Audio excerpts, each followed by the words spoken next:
Welcome back, everybody, to the Downtime series. I am here at the place where I got my start at, where I got the gems dropped at. You know, sitting next to this very legendary guy. Let me hype you up real quick. Legendary like the plague. Something like that. Something like that. TheeJakeVicious, welcome. Miss Honey West. Welcome. It's good to see you, my friend. It's I great mean that to from the see bottom you. of my heart. It's been way too long. Jake, do you love me? Never mind, we can't get that clear. Right. Yeah, we can't. Yeah, I was gonna say it's about the Universal about to flag the hell out of this video. Flag that video down. Take so, down. welcome. Man, thank you for having me on your show. I appreciate it. I know some of the other guests you've had, and it's cool to be a part of such a cool group. You know, I mean, I love Kay, I love Vaughn, like those are the homies. This is like the first freshman class for me, and I think everybody on here would get 5 mics. I'm just saying. Listen, that's a lot of shoes to fill. Let me tell you right now. I'm just saying, everybody on this panel will get 5 mics. But how are you today? Man, I'm doing well. I'm doing really well. Like, That's great. it's been an awesome couple of months. So like I'm just riding high, you know what I mean? I'm blessed to be here. So, Awesome couple of months. What's been going on? Everything. So started dropping music this year, which has been fun, with partnering with other artists, which has been awesome. I'll plug you with a couple links, you know what I mean? Please, Load them in the distro. We got a segment for that. So we're gonna do all that sexiness, but I've been doing that and traveling a lot.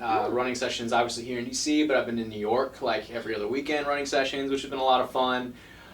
Planning a very cool trip to LA. I'm going to tell you all about it at some point. Might not have to be on the show, but I'm doing a cool writer's retreat. It's going to be fun. I have a couple cool sponsors. It's going to be awesome. So excited for that. Like, it's been dope, man. And house has been moving, obviously. We're launching a whole sync licensing company and been bringing on some people that are like ridiculous and dream people to work with. So I've been dropping bombs since I walked in here. Nah, yeah, we growing though. It's coming. Let me just say, I have not. I used to be an intern at House, and Me too. Me too, for real. For real? Yeah, no, I started as an intern. Of course. I did not know that. Oh, I can tell you all about that. Yeah, I started as an intern before they would even let me touch the boards. Back when it was just Dave Knox and a few of those guys were running everything. And yeah, I was an intern, just kind of helping out and doing admin stuff and filling shit out and doing what you did. Can I curse? I shouldn't curse. No. Okay. Come on. All right, I'm gonna curse a little bit. So doing a bunch of admin shit, and I threw in order for me to like kind of earn my spot, I threw like a battle of the bands called Battle for the District, and we had like 40 different acts, like bands and rappers and spoken word artists come out to Live nightclub, which used to be above Bohemian Caverns on 14th and U, the old like legendary joint. And it was fun, man. We made a lot of money. Had a bunch of big artists come out and judge. DJ Money was there, and Trell, and Angie Ange, and a bunch of people who like I didn't even remember were a part of it until like re-meeting them. Kind of like you said, we had Angie was here last week, and she was like, "Yeah, I think I was one of your judges." And I was like, "What?" Like on my internship project, which you know made you and the guys here know I was serious and let them kind of let me take a little bit of a bigger role. So. Yeah, I started as an intern here too, we're more alike than you think. Wow. We're a lot more alike than you think. Okay, because I just thought that it was this crazy, but he had an ear for sound white guy who's a bomb-ass engineer, which I feel like you have now added more accolades, because you're not just an engineer anymore. Yeah, I get to do a lot, man. I'm Like, very lucky. I get to do a lot. I still button mash often and engineer records, and because I love it. I love to mix. I love to record and be creative with artists. But yeah, I've been producing a lot, so like putting out records under my own moniker, which has been dope, and they've been doing well, which is surprising and amazing and happy. Not surprising. Everything that you've touched has been. I just yeah. Talk your shit. Everything that you have touched. Since I've known you, I have not seen it tarnished. Man, I appreciate that. Like I said, the last couple months have been almost proof of that, because like there was what's called the Whammy Awards, right? The Washington Music Awards, and like the 4 big projects we did last year got like something bananas, like 19 nominations, something like that, and they won like 4 or 5. And I don't know if you saw, but Manny Wells actually was also a part of a different project that like won 2 Grammys, which was crazy that we recorded here. I did. So like it's been a really crazy couple of months. Like it's kind of weird because you're in it and you don't quite see it, but like taking a step back, it's like wow, like you know, you used to dream about stuff like that. Are you having what I had today, a full circle moment? A little bit. You're making me get real introspective. I'm like a microscope looking in right now. It's all a whole thing. You're making me go around. It's coming back. It's just amazing how that works. So let's go back to the beginning. Pull it back. Let's pull it back. So where are you from? Where do you come from? How did you end up here? How did you get into this music world that you are living so greatly in right now? Man. Like, where do your roots come from? So that's a good question. So, I mean, I just remember, so I grew up, I was born in New York City, but then I moved out with my family, but most of my growing up in New Jersey, because my sister was actually a competitive figure skater, and she was pretty decent. She like went to nationals and like did a whole bunch of stuff. So my family moved out. They had like these really ridiculous like training skating rinks like in New Jersey and like places like Hackensack and stuff. So she got trained by crazy coaches. Wow. So our family moved to like a place in New Jersey called Mahwah, New Jersey. Mahwah. Shout out Mahwah, Bergen County. But yeah, right, not far from New York City, like 20 minutes north, believe it or not, like a little above the city. Okay. And so I was there, I went to high school there, I was in a bunch of bands there and having fun, making music and doing that whole thing. And I was also part of like the fire department there. I was a junior volunteer firefighter there for like 3-4 years. That was like my thing. That's what I thought I was going to do. It's so crazy. Not even to cut you off, I work underneath the fire department right now. Do you really? Yeah, I'm telling you, we're a lot more alike than you think. We are. Like, This is... for real. Okay. It's I'm crazy. sorry. No, you good. So I was doing that for a minute and didn't quite know what was up or like what I wanted to do next because I really thought I was going to go to Penn State and do their fire sciences program, which is like how you get trained to be like a civil engineer and like an officer. So like you can go to California, and I wanted to like fly the helicopters that like help fight forest fires. So that was what I was going to do. I was like really into it. But I got deferred from Penn State because I like just a whole bunch of stuff and I hurt my hand. So I was like, I don't know what I was supposed to do. And then I got into American. I got a call from American saying they're starting a new business and music program. Because when the band I was in Jersey, we actually did pretty well. We were on a couple like cool showcases that like were fun and, you know, playing all the talent shows. And I was organizing a lot of that stuff and like ahead of their like choir and stuff like that. Mm-hmm. So I was always kind of like arranging music and having fun like with musicians. So the American thing happened and I was like, yeah, like let me try it out. So I went to DC. And that was a few years ago at this point, like 7-8 years ago at this point. I'm old, so that was the whole thing. But yeah, so I went to American and it was cool, and I actually got an internship at SiriusXM. And so I was working in their big performance studio in New York Ave, the one that's like right there near the Wendy's. Yeah. There's a gorgeous studio in there. It's like a couple $1 million room. And so I hung out there for about a year with 2 engineers named Jack McGinnis and Mike Taylor, who were unbelievably talented guys. And I still think they're the heads of the studio program at SiriusXM. Shout out to them. But then while I was working there as like an intern and assistant, I got a random message from a site called internships.com because I was looking for studio stuff and I was still like in those search databases, I guess. And this guy named Udo Gray contacted me and was like, hey, I would love for you to come see our space and like we're looking for interns, looking for people to help. And so then I came through, and that was when they had the house studios before this one. It was on 12th in Rhode Island, so it was like over by Saratoga and all those spots. So it was a lot of fun, and that area was so different. You know what I mean? It's changed so much. But I came over, and I was just helping out like as an intern for Udo, which leads us to the other part of the story where I was just trying to prove myself, prove to Udo I can make music. So I threw this big showcase, and I was like, I can get musicians here. I can fill this club every night for 4 weeks. You know what I mean? So like we did, and then fast forward, and we got here, and Udo built this giant space, this crazy place, just wild. Space. And then we got to be part of more projects and work with more artists and hang out with people like you, and eventually we fast forward to today, and it's award season, and it's records dropping, and it's sync licensing, and it's been a wild ride, man. It goes quick, you know what I mean? I still feel like I'm a junior firefighter, you know what I mean? I still feel like I'm figuring shit out. So it goes quick. Like, it was awesome. So that's kind of a little short journey. That's kind of how I'm here. Wow. First of all, let me say I did not know that. Really? And, well, no, because I really thought, well, you got to think about it. When we started here, we just saw everybody, like, planted into their roles. Like, this is what this person does, this is what that person does. And we were just looking at you guys with big eyes, like, oh, you guys are like the holy grail, like music makers. Yeah. This is who we want to see, who we want to be around, and the same thing that you were doing, we were doing. We were trying to impress you guys with the music that we found. Like, hey, listen to this. We found this person, that person. Like, and we started working with a lot of artists from those joints too. I remember working with Farron's and the Mikeys and the Sabas of the world. I'm sure you remember all those people and like doing all that stuff. Like, it was crazy. It's crazy pants. This man, you were just making me so happy today. I'm telling you, this was a very sad, and I feel bad for all of our viewers because we were supposed to do this last week, and there was some calendar miscommunication with me and my calendar, not with Ms. West. She killed it, but like me and my calendar did it. So I thank you for your patience and rescheduling this, and it means a lot to me. And I was not trying to blow you off or not make it happen. Not like even never, that. ever. But it happened on the day that it was supposed to, cause yeah, you got to meet the two CEOs who are never here. I think here. Mark hasn't been here in months. In like years, not years, but like a long time. So like for them both to be here and you would be so into what you're doing, like plug me in, y'all. Slight plug. plug. We out of it. You the plug. You know what I'm saying? No, but that it happened, and I'm so glad I didn't choose tomorrow and I chose today. And yeah, that's perfect. God is good. That should have happened for a reason. Like I can't say shout anything out else. to God. Can't say anything else. Major plug, the biggest plug. The biggest plug. So, okay, you had your mindset on, Penn State. I wanted to go there too. But yep. I was gonna say that was before all the rapes and stuff like that. That was when Penn State was still the shining beacon. They X'd me out. Same. I got deferred and I was upset. You know what I mean? I was all upset. I was hurt, but I didn't have the money anyway, so.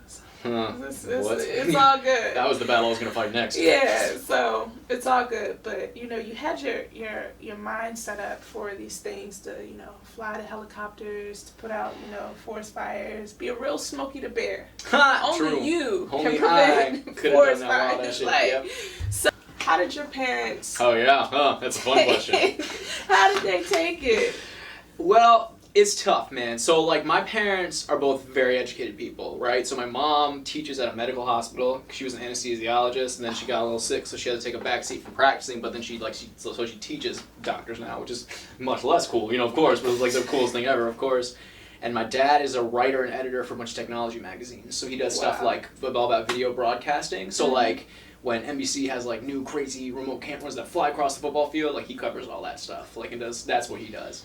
So they're both pretty hyper-intelligent people, and I'm not. So let me just say, the viewers will enjoy this because I'm learning so much about you right now. Really? Yeah, I was gonna say we definitely haven't talked about my parents, so that's definitely a thing. But yeah, no. So they're awesome though. They did support me going to American and doing that stuff only because, like I said, it was a business and music program. So I have a dual degree, right? So I have a music production degree, and then I have a business degree, and then I minored in physics because it was just part of audio production stuff, and it was just I love it. You know what I mean? So I think they were always really cool with it. They didn't necessarily understand me working for this studio that was kind of small and didn't have a big name for it. They really wanted me to kind of go to New York because, like I said, they're all from there and they live in the city now. So they really wanted me to do a lot of that. Which was cool, and I think just having the business background to fall on, they were a little more comfortable with that. Mm-hmm. But it was tough, man. It was. It's always hard for people to see your vision and to see your dream and what you want to do. And at a certain point, you just kind of have to be like, yo, I know it's good intentions, but the road to hell is paved in good intentions. So I have to live my own way and make it happen. So although I think there was some fear there and some apprehension, I appreciate that because it comes from a place of love, and you kind of just have to lead by your own star. You know what I mean? So I think they were, like I said, they were back and forth on it, and I don't think they enjoyed the fact that I stayed in D.C. and the rest of them are all in New York. Yeah. But I go and visit often. My mom's actually in the city this week, which is cool. She's speaking at a conference at the National Harbor, of course. Like I said, she's kind of a friggin' big deal. So I'm having dinner with her tomorrow night, so that's why tonight actually did super, super work. It was perfect. Literally everything was perfect. I just got a job. These full circle moments that are happening right now, it's just it's kind of bananas. It is. This is, God, we see you. Yeah. Let me just say that. God, we see you. So I'm pretty sure that they're more lax now. You've been in it. Things have been better now. Yeah, I think they've seen some of the stuff. They've seen how happy it makes me, and you know what I mean. Just the fact that I'm able to, run this and treat it like a business, and you know what I mean, and make my way and make my life. So they're very supportive now. It's very funny now, looking back, especially like I said, your parents fight it at first. I helped my dad make a record recently. My dad sang on the joint. It's coming out on Friday. I'm gonna send it to you. I'm not even kidding. I'm 100% serious. I did it in New York. We did the whole thing. So yeah, it's funny how people will doubt you, but then when the success and the good stuff starts coming, they'll also want to be a part of it. So I think that was kind of also a self-affirming moment for me. It was okay, well, if he recognizes that I'm good enough to do this and help him with his thing, somewhere in there, he's probably pretty proud. You know what I mean? So It was cool. It was cool. That's amazing. It's hard to be a kid, man. It's hard to be a kid and do what your parents don't necessarily want you to do, but very true. Gotta start somewhere. I was one of them. I started out as a nursing major and I was like, Mom, I got something to tell you. She's like, as long as you're not pregnant, I don't care. Ha! True. Literally My mom said the same thing. Yeah, she literally told me that I don't care. Do what makes you happy. And I was like, God bless you. Yep. So let's talk about the many different hats you wear. Like we said, I've always known you as an engineer, but now we see you producing. Yep. And you writing also? Yeah, doing a little writing. I used to write a lot more, and still do a lot of writing now, but just helping artists write and helping them like develop their ideas and make them real. So doing a little bit of that, which has been a lot of fun, and then the business stuff, the business of sync, and getting stuff placed in TVs and film and commercials, and it's been cool, man. It's been different, like I said. It's been evolving, so it's been dope. So which one do you enjoy the most? I like them all. I do. I like being a little bit of everywhere. I love producing and working with artists, though. I do. I like when someone comes in, especially it's cool to like break an artist out of their shell. Like if an artist is nervous or if an artist is unsure, it's cool to like help somebody listen to their own inner voice and listen to their gift. Because that's what I tell artists all the time. I have a session with a girl tonight, and now we're at a place where I was on a phone call today and last week with different sync companies, and they were like, yeah, all this stuff is really good, but there's one particular girl, I'm not going to say her out loud, but there's one particular girl, she's just so special. We love her stuff. And I know when I first met her, she hated her own stuff. She was always so afraid of it. And I told her a lot, and I tell this to a lot of artists, like, you have a gift. Like, if you're here with me, if we're doing this, it's for a reason. And I'm a spiritual person. So I'm like, yeah, God gave you a gift, so don't run from your gifts. Embrace your gifts, because, like, that's all you can do. That's the best thing you can do, is just speak with your voice. Jake, I just love you. Man, the feeling is hella mutual. I just love you. So, do we want to add life coach on the list of things that you do Maybe. too? I don't know. Drop and give me 20 credits. Like, I'm just saying. No, because I think that's amazing that you wear all of those hats and you share an equal love for all of those things that you do. Because sometimes people may be like, oh, I like engineering more, I like producing more. But no, you're like, okay, I like all three. I do. I really, really do. And they all have their pros and cons. Like, nobody wants to engineer bad music. You know what I mean? Nobody wants to, songwrite with an artist who's fighting you or work with a music soup who, like, wants tons of changes or whatever. But the good moments are great moments. You know what I mean? And so you just hold on to those, and you try and surround yourself with people you believe in and love and trust, so you can always feel good about, doing what you do every day. So let me ask you this. Is there any project that you worked on in particular that still has like a special place in your heart? Like it's been the most rewarding or anything like that? Man, all of them. They're all so good, but to the point of the question, so I think Manny Wells' album, Soul Fro, the EP that came out. Shout out to Manny. Shout out to Manny Wells. And it was cool. We did 2 EPs with him, right? We did a artist grant one called Wells, where we came together with a bunch of like the producers and writers, like the Mickeys and the Reggies of the world, and Dave Knox, and did that great project. And then he did his own project called Soul Fro. And we were actually able to go on tour with him. I was his tour manager when he opened up for Jidenna. And we did 26 cities or something all over the U.S. and went all over and played these giant venues. And it was intense and so spiritual and so amazing to see people singing the songs. Like, I remember sitting in similar rooms to this and sketching ideas and drawing Manny out of his shell and doing that. And then to have him go and perform them and see them every night and they connect with crowds. That's an undescribable feeling. That's a special, special feeling. When you see an artist, there's 2 moments. When an artist performs something live, people are into it, and when people start covering the artist's music. Because you just know it touches them in a way that, like, that's what you do it for. You know what I mean? That's why you do all this. Like, it's cute and it's cool to be like, oh, I'm an engineer. But, like, you make music because you felt something inside you that you needed to express, and you wanted to help other people express themselves, and then just to see it connect with the listener is gigantic. Yeah. So they're all been really special. Jen Miller's like that a lot for me, too, but the Manny Wells Soul Fro project, I don't even think we realize how special it is even now. I don't think he realizes how special it is, because I was there every night when people were singing and I Want to Soar, I Want to Fly, and the crowd is moving, the band is playing, it's just like, it's special. It gives people hope, man. And so that's a special thing for me. It's so crazy, though, because I remember being an intern in here, and he would be in here hanging around, and he was like, it all makes sense, just trying to find himself and in everything, and then I look at him now and I'm just like, bro. Now he's everywhere, now he's in New York, like we did all the label meetings, you know what I mean? Like Manny's awesome. He's a big deal, and I agree with you. I remember those times. I remember trying to sketch the records with him and just being unsure, and I remember him sending in his artist grant application. We did the artist grant program and people would apply, and out of like a couple thousand we'd pick like 5 or 6 for the year, and we would give them a week in the studio and shoot their videos and do the whole thing for free. And I remember his application of him sitting in front of his computer, and to go from there to go to opening for Jadena in a 1,500 seat room in New York, you know, and like that's just special at the Gramercy Theater. Like that's crazy. I feel like we should call this interview Full Circle Time. Full circle time. Everything is just coming full circle. So, another question for you that just like popped in my mind. Of course. What was it? Well, what emotions were you feeling when you worked on your first project as an engineer? Like, I know you talk about pulling people out of their shells, but what kind of communications? Because that comes with time, obviously. Yeah. What kind of talk did you have to give yourself when it's like, all right, it's my turn. I'm on the boards. They trusted me. It's go time. It's go time. Yeah, that's real, and that's so, especially for younger engineers and producers and creatives. There's definitely a trepidation and a fear because you don't want to look bad in front of these people. But I remember even at the old studio, like, and we still now, like, but you get more used to it as you go, but even like the gear stuff. So like as an engineer, one of the first bands I did, I don't even know if they're around, they're a band called the Paxtons. They were from Philly and they were really dope. Mm-hmm. But like literally we'd have a drummer in the booth going in, and we'd have like a singer doing scratch vocals and guitars and bass like plugged in, and having them, you'd just be like, oh my god, I hope everything works. I hope the computer doesn't crash. You have things plugged in here and things plugged in there, and you're just like, yeah, I'm getting a signal, nothing's clipping, hopefully, and you're just like going through it. So there's a lot of like anxiety that comes with that, especially when you first start. Like you said, what I was first feeling is just like, yo, don't this up. Like, make a good impression, make the artist feel good, like, get through the session, get it down, get it done, you know what I mean? So, I know a lot of young engineers start that way, I started that way, and then after repetition and hours and hours and hours of doing it, then you start caring a little bit more about, like, how they're feeling, and like you said, walking them through the process and trying to create really great art and having them express themselves. But at first, yeah, it's a lot of like, oh my god, don't fuck this up, fuck this up, and just don't make it crash, you know what I mean? There's like a whole thing. Don't crash and burn. Exactly. But, I mean, obviously you did well, because, I mean... Working on it. You're having weekend, beating up, like... Working on it. You're doing the thing.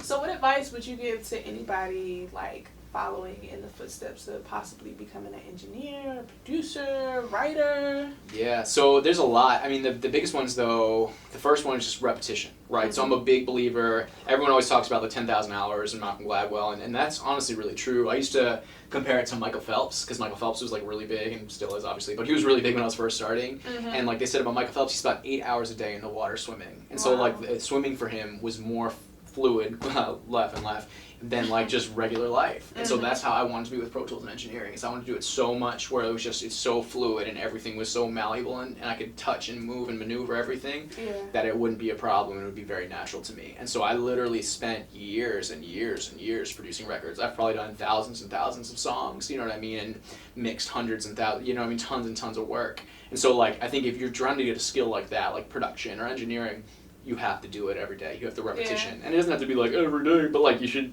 like if you want to engineer, I have a friend who, she's pretty talented, but she's also very self-conscious. And my whole thing to her is like, well, just do it. You know what I mean? Like how many records have you put out? How many records are you putting out this year, this week?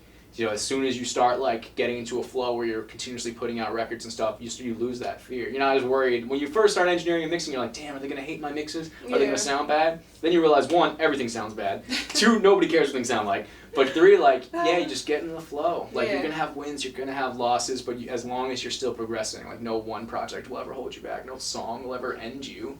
You know what I mean? It's not like you have to stop. Preacher. Yeah. Preach. Listen, that's just how I feel. So that's the first big one. And the second big one for any creative, collaboration, especially producers. You're only going to get better if you work with more and more people. So like, and you get the opportunity through someone else. Like a bunch of the artists that I work with came to me through hearing other work from other artists or through asking other artists who they like to work with. Wow. And so like, that's really big, especially if you're a producer and trying to get placements, because that's like the whole producer game is like, get the placements, you know, become Mike Will.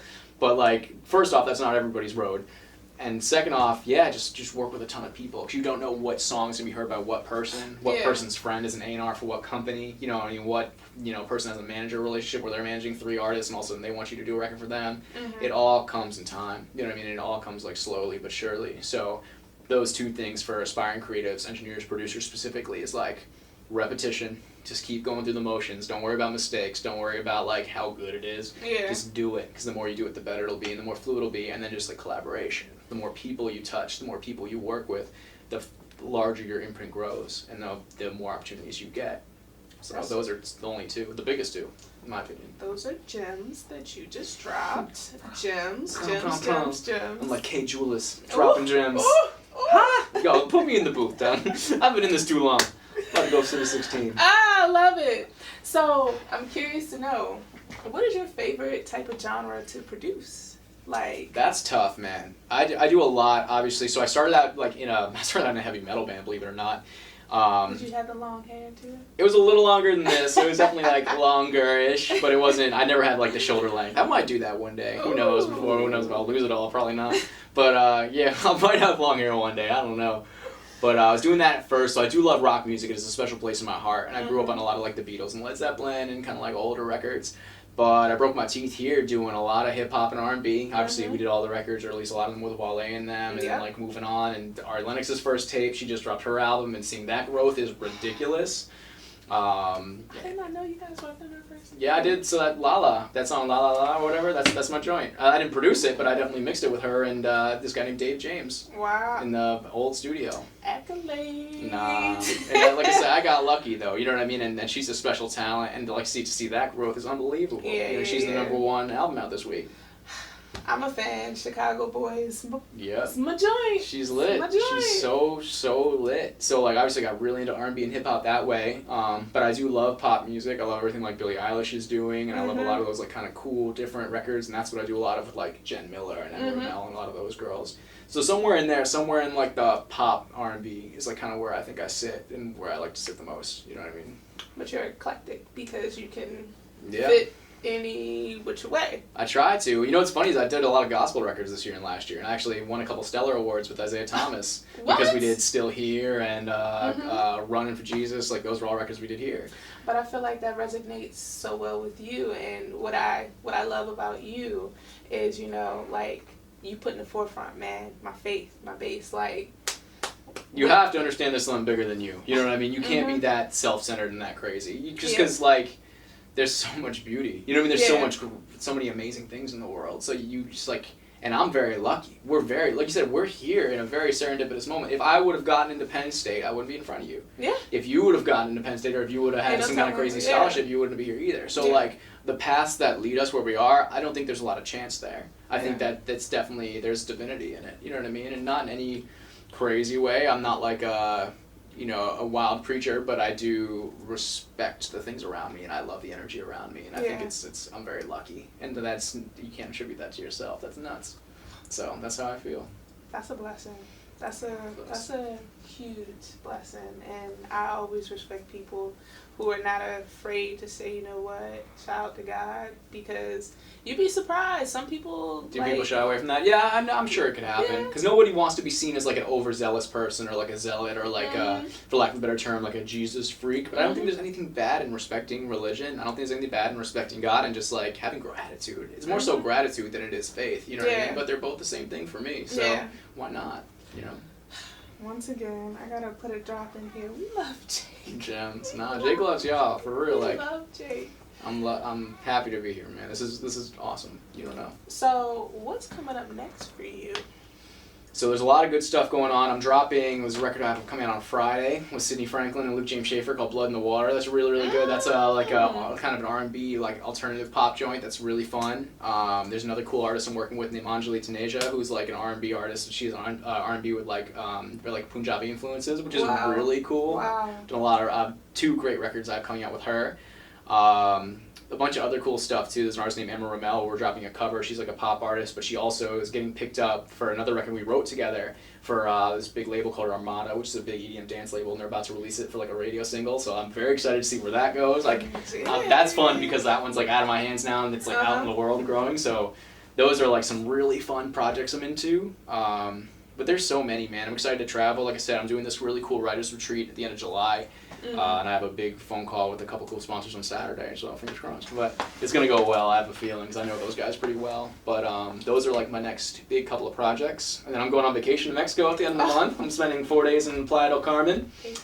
Yep, I'm going to get this Casper is going to turn into a crispy brown. I'm telling you that right now. I'm going to make that shit happen. So those are immediate things that I'm pretty excited for. So I know who I would want to work with if I was a producer, but who is an artist that you, like, top tier, top 3. Yeah, I mean, there's so many, man. There's so many talented people.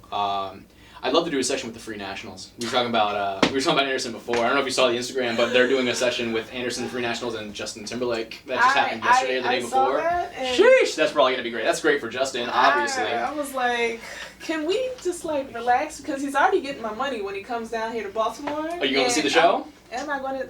My first time seeing him live was when he did MGM Grand at Andy's Beach House Club tour. Yeah, I remember I went and I'm like, bro, are you serious? Like, I'm a sucker for live bands because you don't see it so much anymore. And his band is like the standard too, whatever they're called, the Tennessee Boys or whatever. They're like, they're the best. Like the Smeezingtons, Bruno Mars's people, they all watch the Tennessee Boys because they're like those people. They are the shit, and just to see all the different elements, guitar, bass, keys, trumpet, I'm like, bruh, this is like the actual band. Yeah, like this is what I live for, and you don't just sing, you play the drums too. So yeah.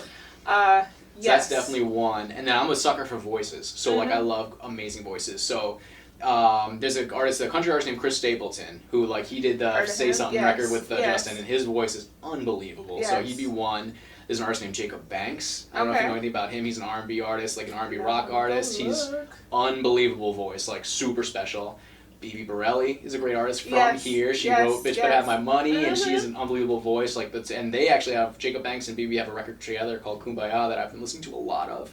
So those 3 would be special for me. And there's so many others. I would love to get back in the studio with Ari at some point. Ari Lennox to make that joint happen. Make it happen, Ari, Dreamville, Cole, all y'all. You never know. Me and Justin Lamont, her manager, they're all from here. So like me and Justin are still pretty close. So like I'd love to hang with them again. But yeah, those are some great ones to start. You know what I mean? And there's so many, but those are big. I love, like I said, Jacob Banks. His voice is so good that it's like, I would just love to hang out with him for a day and just cook up some stuff. Yeah, I'll send you his. It's so good. It's literally so good that I have to send it to you. Please. But open to it all. He's unbelievable. So those kind of whatever that is, 3 or 4. I'd love to just start there. Like as far as like top tier human beings. You know what I mean? I love it. So I asked all of my guests this, and you interpret it however you want to interpret it. But what is your why? What is your why? So, I don't know. That's a great question. But like my why is just like it's deep. It's a deep emotional thing in me that I've always been so connected to music. Like I remember when I was really young, like 3 and 4, I had a cassette player, like a big boombox, and I would record the fucking Muppets doing the covers because the Muppets used to do covers of like I Get Around and like Octopus's Garden, like old Beatles songs, and I would record them on this cassette player. I'd hold it up to TV and record it so I could listen back to it later. And I've always just had that in me where it's like music is so important in my life, and it's gotten me through so many things, and it gets people through so many things.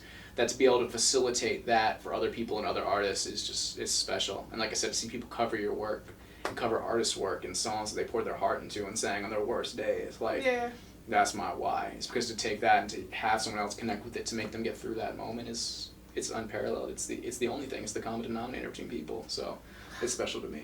That's my why. I love it. Jake. I love you, Honey West. I do. Stop it. I really do. Stop it. I appreciate you. No, of course. I appreciate you. Thank you for doing all this. And even this, like, I think it's funny, it's amazing you met Mark, but you have no idea where this is going to go and it's going to take you. And I only see bigger and better things. I only see amazing things coming.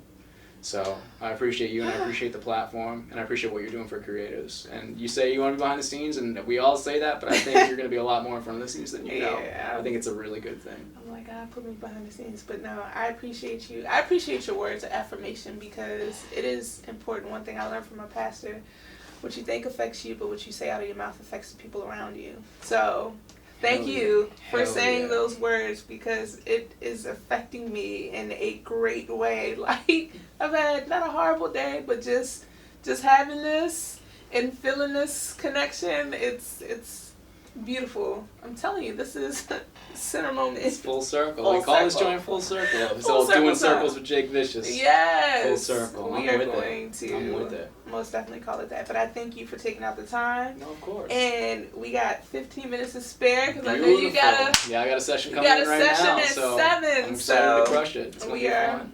Thank you, Jake. Honey West, bring it in, honey. Appreciate you so much. Of course, appreciate you. And that is a wrap.